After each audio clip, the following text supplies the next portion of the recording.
మీకు వచ్చిందో చెప్తున్నా, ఇవి నేను పాటిస్తూ మీకు చెప్తున్నా.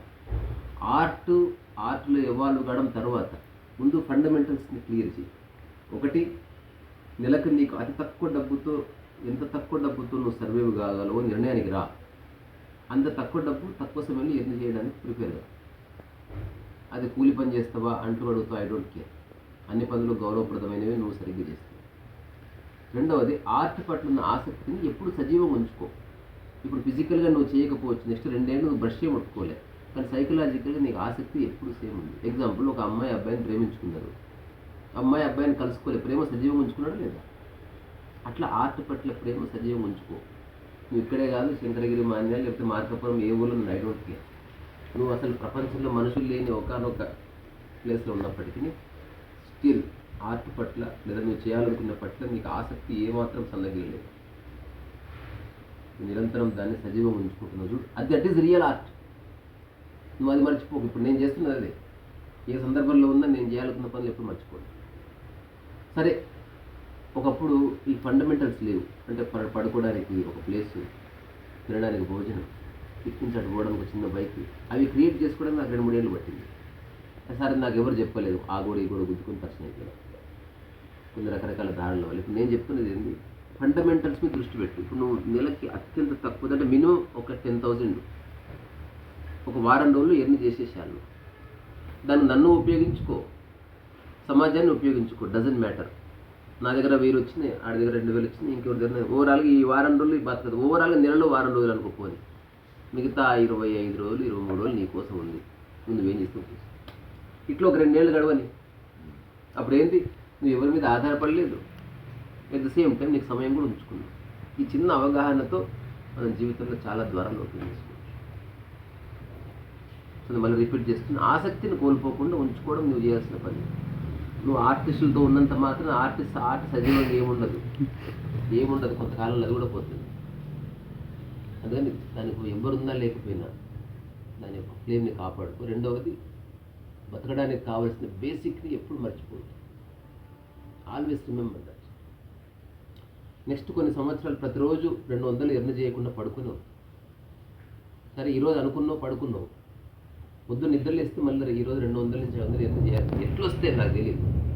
అలాగని సంఘ విద్రోహ కార్యక్రమాలు, స్మగ్లింగ్ అట్లా కాకుండా ఆర్ట్ పరంగా, ఆరోగ్యకరంగా మూటలన్నీ ఎత్తుకోపోయి, నేను ఎవరు అడిగితే అసలు ఇది గుర్తుపెట్టుకో, నేను మీకు సాయం చేస్తాను, నాకు 100 రూపాయలు ఇస్తారా? ఓపెన్గా అడగడం మొదలుపెట్టాను. ఫ్రీగా వద్దు, తప్పకుండా అడగాలి. ఫ్రీగా వద్దు, పని సర్వీస్ చేసి తీసుకో. ఎవరైనా ఒక ముస్లాం ఉంది, నేను సామాన్ మోస్తా, ఒక 20 రూపాయలు ఇస్తారా అమ్మా, నాకు డబ్బులు కావాలన్నా అని అడుగు. ఇన్హిబిషన్ తీసేసి. అట్లాగే ఓ మంచి రెస్టారెంట్ ఉంది, లేకపోతే ఏదైనా చిన్న పని చేస్తావు, వారంలో 2 రోజులు చేస్తావు, లేకపోతే ఈరోజు 1 రోజు చేస్తాను, నాకు 5 ఇస్తారా? తర్వాత ఏదైనా షాప్ ఉంది, మొత్తం క్లీన్ చేస్తాను మీకోసం, నాకు ఒక 1000 రూపాయలు ఇస్తారా? మొత్తం సూపర్ క్లీన్ చేస్తాను పొద్దు నుంచి రాత్రి వరకు. నువ్వు అడిగితే ఆప్షన్స్ ఉన్నాయి భూమి మీద.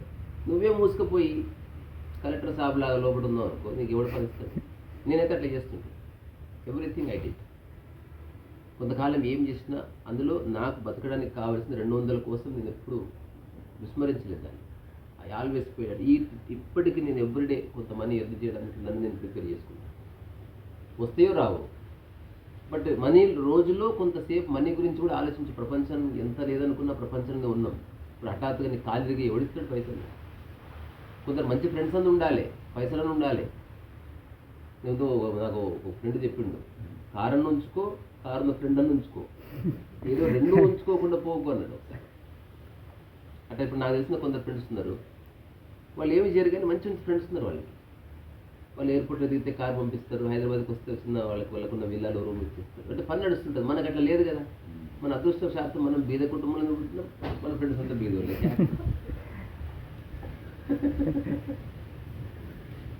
అదే బట్టతల ఉన్నాడు, బట్టతల కలిసినట్టుంది ఇక్కడ. సారీ, నేను చెప్పాలనుకున్నాను.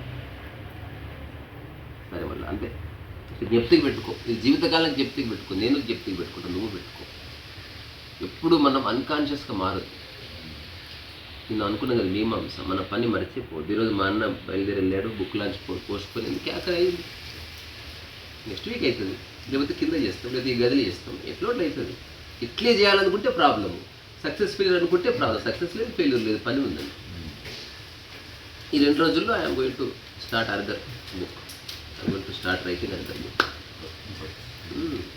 ఇప్పుడు 2-3 డేస్ తర్వాత వస్తే మళ్ళీ ఏదో ఆ 10 మధ్యాహ్నం కూడా రాయడం చూస్తావు. మళ్ళీ ఒక 2 మంత్స్ తర్వాత వస్తే నువ్వు బుక్ ప్రింట్ అయ్యింది.